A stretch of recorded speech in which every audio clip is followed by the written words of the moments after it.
There is no more binding agreement in the history of Western jurisprudence than a mediated settlement agreement in a family law case.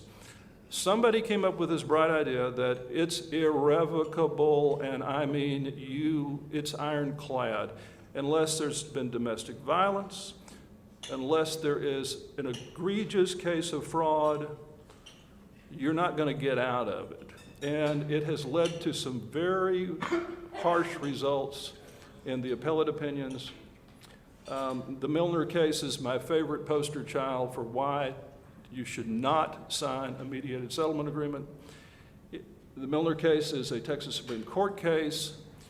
I don't have time to go through all the facts, but essentially the parties were dividing some business interests in a divorce. Mrs. Milner thought she was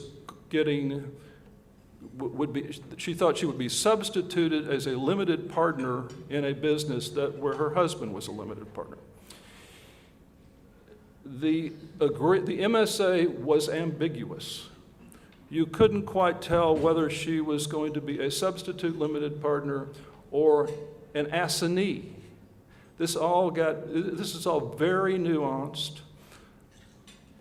The point is that these people wound up going to the Court of Appeals, the Texas Supreme Court, and then back to the mediator, all because essentially a phrase was left out of the MSA. I don't know whether malpractice suits got filed over that or not, but it certainly sounds like they could have. I talked to Heather King, who was one of the appellate lawyers on Milner, and she said all Mrs. Milner got for her trouble was an $800,000 tax liability. Yeah, and so this was a very bad result, but it was it shows how once you sign one, you can't get out of it. Now, just to underscore that, how many of you have heard about the Minix case? Don, okay. Figured you had, yeah. So the Minix case, this one blows my mind. In Minix, a couple of people start fighting over a 3-year-old child in a custody case. I don't believe they were married.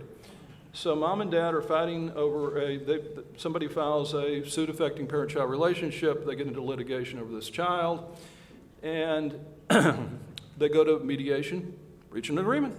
Got an MSA, okay, right, set in stone. Nobody files a motion to enter judgment on the MSA. They continue fighting for 15 months. They continue litigating, filing motions, asking the court to appoint psychologists, this, that, and the other.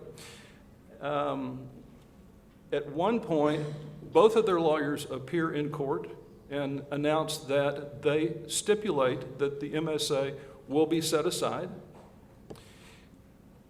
Small problem that the court reporter didn't take that down, but don't you hate it when that happens? But the opinion makes it sound as though it really doesn't matter, except the fact that the parties' lawyers showed up in court and stipulated to set aside the MSA. And so 15 months of this, Mrs. Minix is filing motions, and she's winning. She's winning every round. She's asking the court for more child support than stated in the MSA, more time, more rights. She's winning. And then, as the dissent puts it, at the end of the road, she makes a U-turn. And she files a motion to enter judgment on the MSA. After asking the court to enter all this relief for over a year that was completely contrary to the MSA. And the trial court said no. Well, the 14th District in Houston says, you know what? The statute does not allow parties to an MSA to set aside an MSA. It just says if you sign it, then the court must enter judgment if somebody asks the court to enter judgment. So you can't even set these things aside by agreement. Now, I wonder if we change the facts and mix a little bit, and the parties signed a second MSA that set aside the first and declared it void ab initio, would that work, or would the first MSA still trump the second one?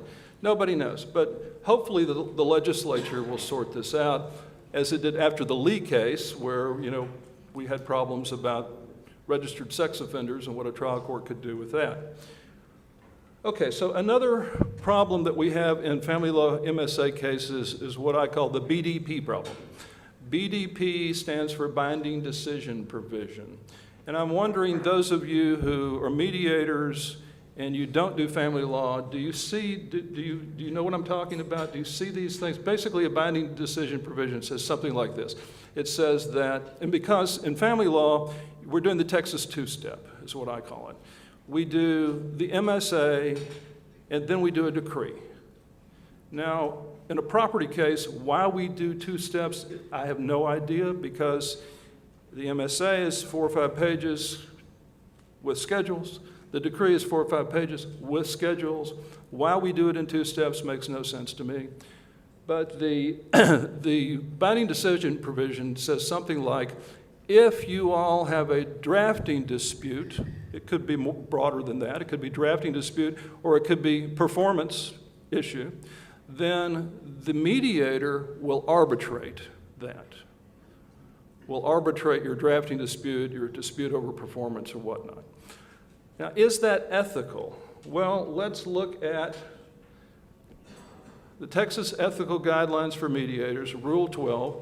Says a person serving as a mediator generally should not subsequently serve as a judge, master, guardian ad litem, or in any other judicial or quasi-judicial capacity in matters that are the subject of the mediation. And of course that makes sense, because normally the mediator's having ex parte meetings all day with people, and so, okay, you say, well, can that be waived? Well, how do I know what I'm waiving? I don't know what was said in the other room. I could have been called a child molester or something. The mediator may believe that. I don't know.